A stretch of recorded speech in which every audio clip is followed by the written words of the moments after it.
All right, hello everybody, and welcome to a new episode of the Indie Diaries podcast. This is Ant, your loyal Indie Diarist, and this is Indie Diary number 80 with Joseph, the solo dev behind Aetherfall, a very ambitious game modeled after the huge multiplayer, massive multiplayer online games that he loves to play. There's a lot to learn from this episode, so I'll just let you get to it. Unfortunately, I wasn't quite able to sort my audio issues for this episode yet, but I'm getting there. Hopefully by the next one, everything will be better. And as usual, if you want to support the show, feel free to go to theindiediaries.com and check out my links.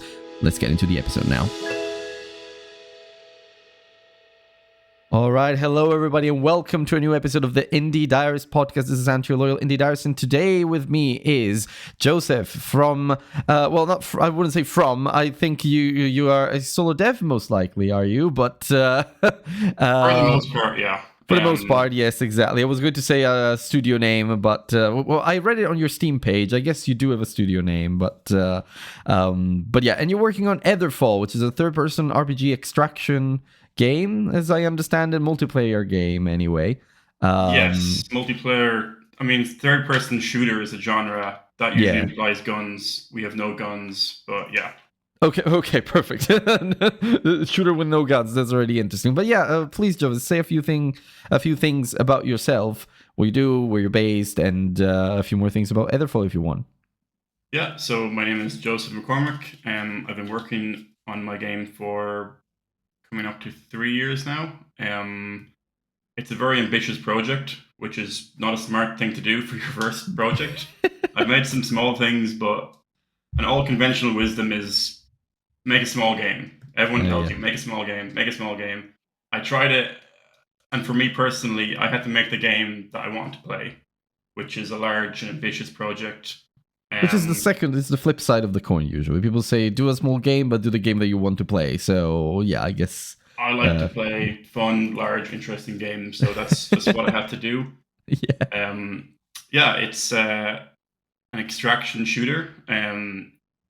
Takes place after a meteor has hit Earth, which has disrupted all electricity. It's brought magic to Earth, essentially. Wildlife has been mutated, so it's kind of an apocalypse setting. Humans are struggling to survive, and they've also gained elemental abilities, which they use martial arts to kind of create these moves. Obviously, Avatar: The Last Airbender is a huge influence there, and of the kind of the lore and the direction and mechanics. What I find interesting about Aetherfall is that, as you mentioned on your website as well, martial arts fused with elemental powers, which I think is a very interesting hook and very, very cartoony in a way. Not cartoony, but like it does give me that Avatar, The Last Airbender feel. So I think you really nailed the kind of vibe there.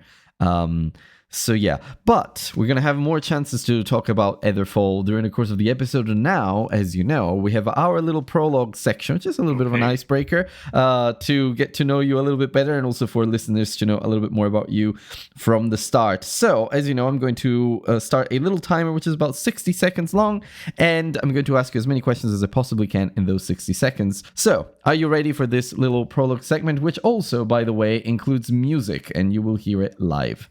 Okay, it's exciting. Yeah, I hope I'm ready. Let's see how it goes. Okay, perfect. So I'm going to start the music and ask the first question, which is, what's the first game you ever fell in love with? First game I ever fell in love with, probably Duke Nukem 3D. Nice. Okay. If you could play only one genre for the rest of your life, what would it be? I think I know the answer. Genre? Role-playing games. All right, perfect. Yeah. What's the most underrated game everyone needs to play? I play very few games lately, so I can't answer. I like the MMO Tibia. I think it's a really unique game. That qualifies, yeah. Now, pitch your game in one sentence.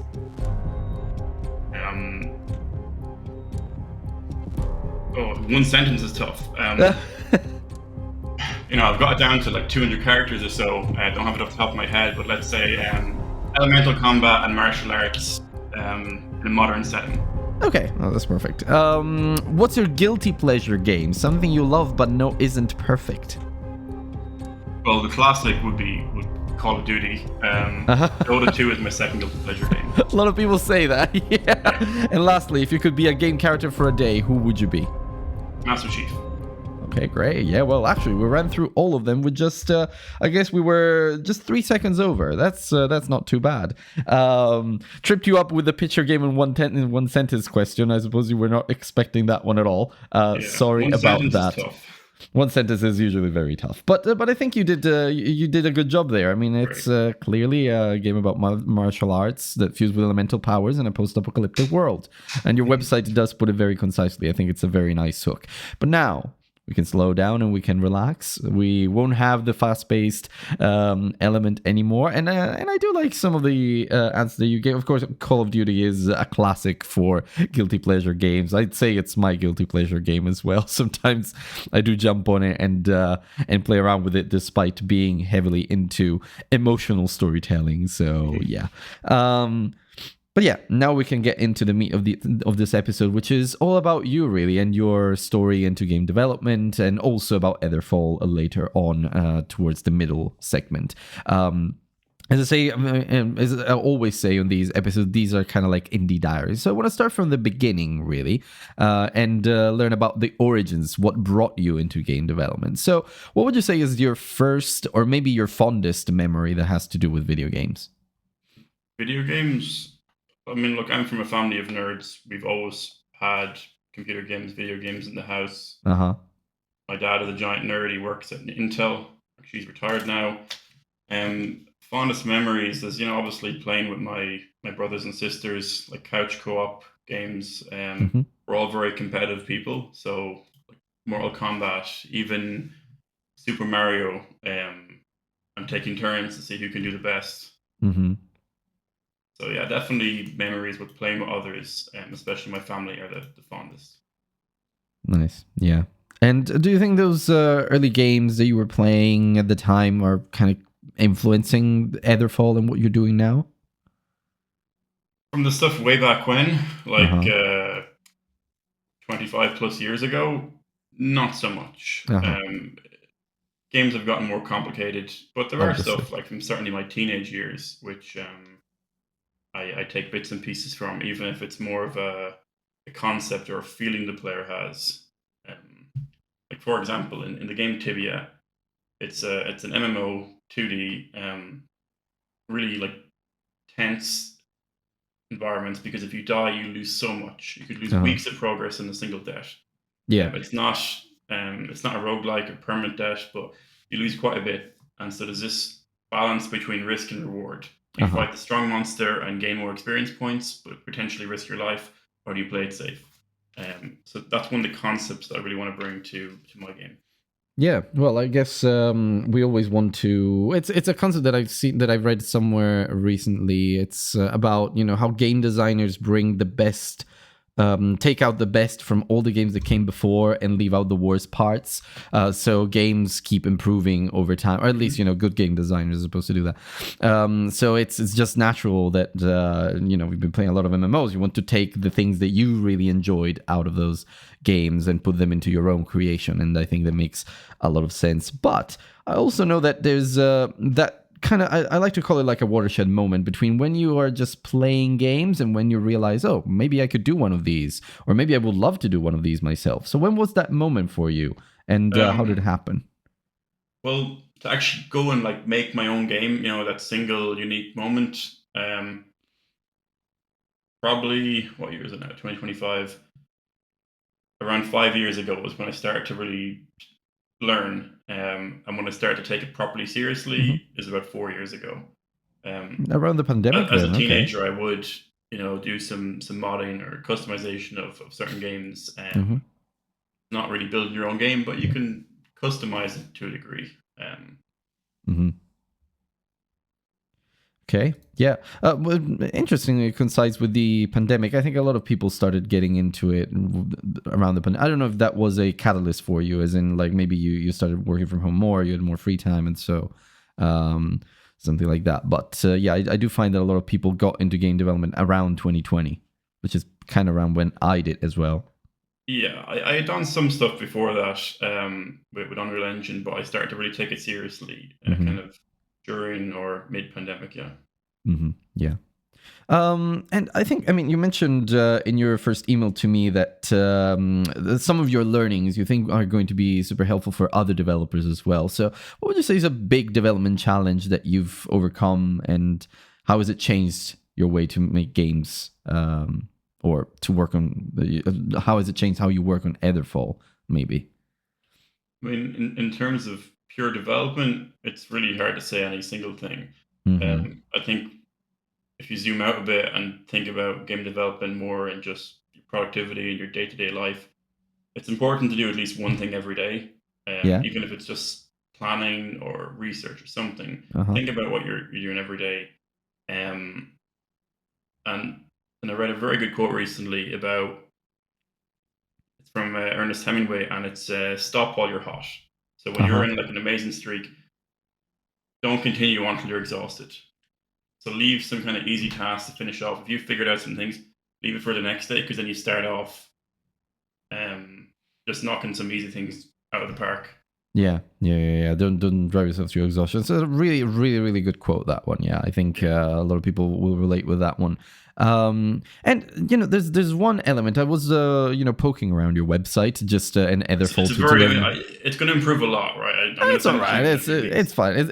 It's got some interesting bits already, and one of them is what I want to ask you next. So you have a technology page, which is really interesting. I don't see it often on like game websites, and you talk about this tag-driven elemental interaction system, and Yes. you really broke it down in that article. So do you want to talk a little bit more about that one and how it works in Etherfall? Because I think it might be interesting for some people. Sure. So for a long time, um, I worked on the infrastructure of the game, kind of building pipelines and Mhm. roads to have a scalable game in the future rather than just starting to put blocks down. Yeah. I spent probably 18 months building infrastructure and planning and creating a scalable system. The game is about elemental interactions. There's 9 different elements. We're not all in the Mhm. game yet, obviously. Naturally, this is going to create hundreds or even thousands of different potential effects and combos. Projectiles can combine with projectiles, make fields. There's further interactions on that, and it comes into the thousands. So um, it was important to have a system that would be I can add on to it easily without having to have all this spaghetti code. Uh huh. Yeah. Um, so I use Unreal's or Epic's gameplay ability system, and they have tags, which are kind of lightweight containers of data.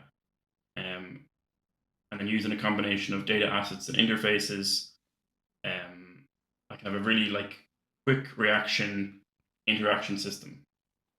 So like for me, and this is an evolving process, but I can have, let's say, ability dot projectile dot fire. So if that meets ability dot projectile dot water, it'll have ability dot field dot steam, and so on. And then from these data assets, I can fill out, well, what should the visuals be, and what should the sound be, what Mhm. effect should apply to the player. Yeah, I mean, it sounds like you're trying to build a systems-based, very massive game, and obviously you need a way to make it scalable. I like what you said about the infrastructure. I think it's a very important point, and I think it's a point that a lot of developers may underestimate, especially if they're beginners. Like, I'm not an experienced developer, but what I've always found is if I spend that time initially to set down the foundation, to lay down the foundations of the game that I'm trying to make, and I create like maybe an infrastructure, some scalable systems, then it really pays off after. Because when it comes to actually building the game, then you've got everything in place, all the systems, all the mechanics to actually expand it, rather than having to throw things together just and hope that the rest doesn't break. And I think that's a really important point that not a lot of beginners might think about, but it's often planning is better than doing. And I think you hit the nail on the head there. Yeah, there's just obviously a balance to this. You don't want to get stuck and bogged down planning endlessly. At Obviously, some point, yeah. you just have to dive in and start progressing. And then maybe you realize actually the thing you thought about you don't need, or it has to be more complicated than that. But you've got some kind of guidelines, Yeah. rather than just building on top of. Yeah. Exactly. Yeah. Exactly. And have you had many people try out Aetherfall already? And Not too many. I'm at a point now where like the game works, you can run it, but mhm. it's a bit janky. Some of that jank I've already fixed, although it's Uh-huh. not pushed to Steam yet. I constantly want to start marketing, but then I'm Uh-huh. also, if I just do wait 2 more weeks, 1 more month, I can make it so much better. Uh-huh. Yeah. And I do want to start kind of building a community around this and get people trying it, testing it. I have the demo on Steam. Uh-huh. Normally, a demo is very, very close to the final product. Uh-huh. It's highly polished, but it's just limited in content. But like the polish level and how it feels is extremely close. My demo is not like that at all. Okay. It's more of a prototype. Which is So still it's I still just want people valuable, to I test it think. out.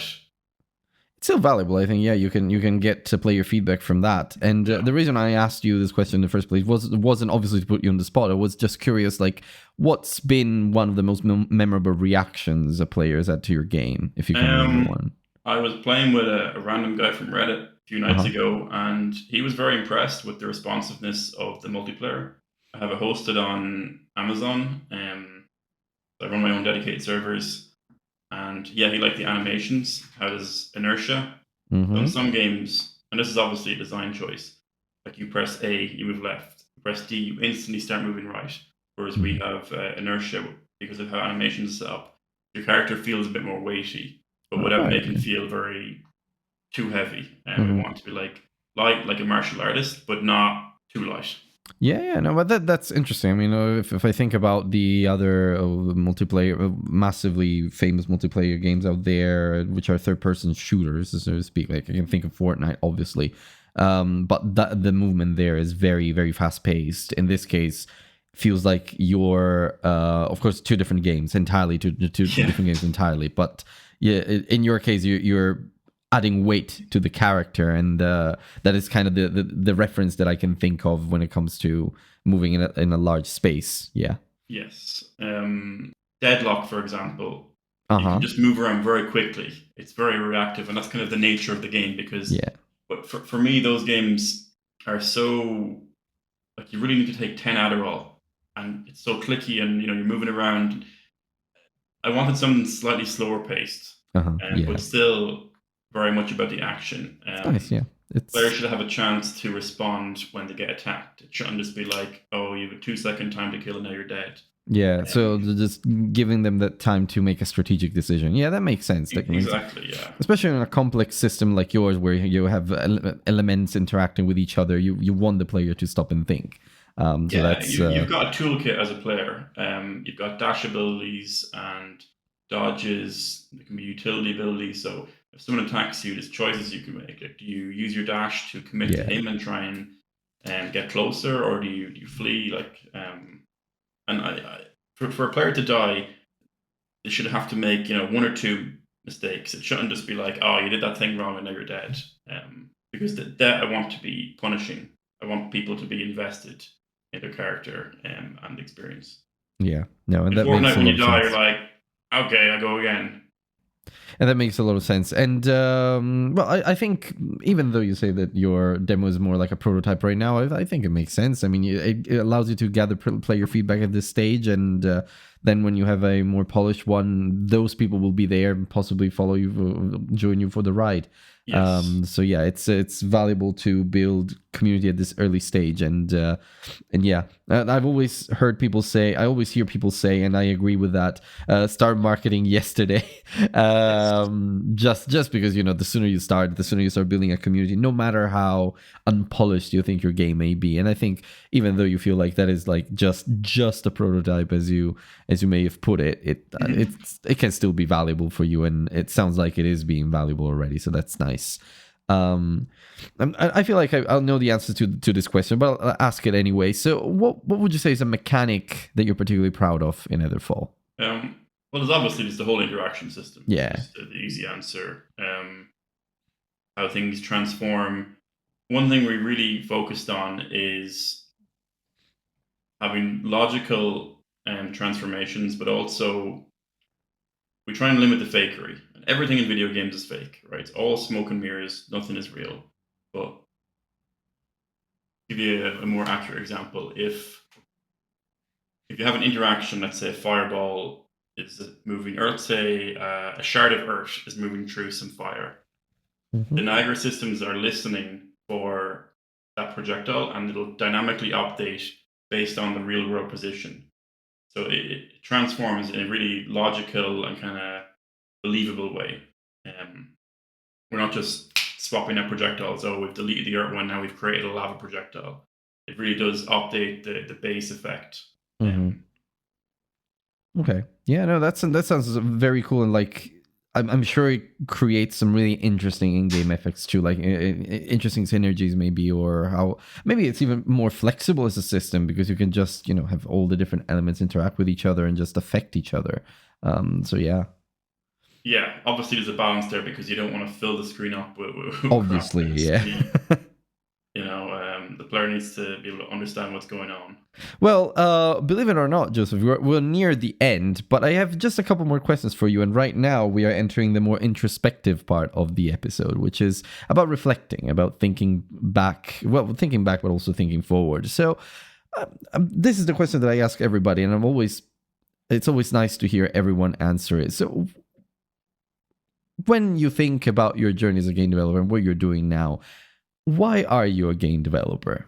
What is it that drives you forward? I'm a game developer because I love games. And I want to make the best possible game. I want to make the game that I want to play. Yeah, I think I have an interesting game to make, and I'd like to share that with people.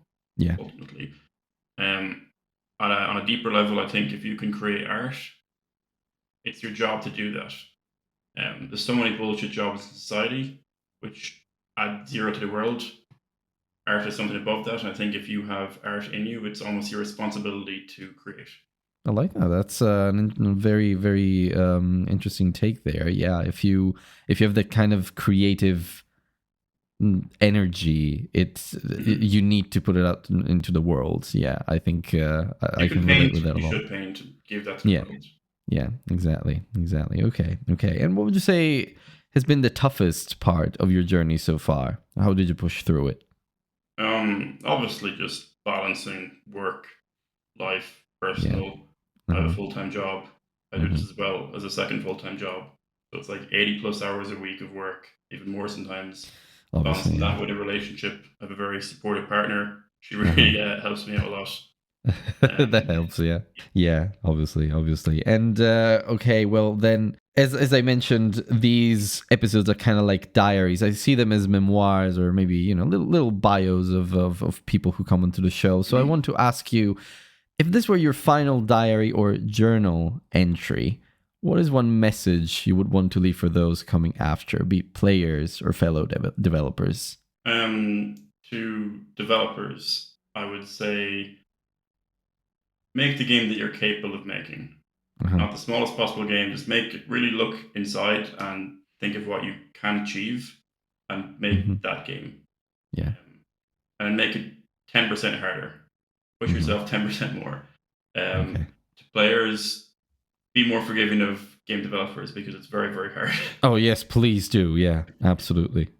It is super hard. And part of the Indie Diarist here is just trying to raise awareness of how great the people behind games can be and how hard it actually is to make a game. So I'm glad that you raised that point. Yeah. Well, yeah. Thank you so much, Joseph, for your time. This was a lovely chat, and I really enjoyed connecting with you. I just have some more parting words from you. So I want to know, where can other people find you, and if they do, what is the best way to support you? Where can you find us? On Steam. If you search for Aetherfall, it should be there in the list. We've got some amazing capsule art.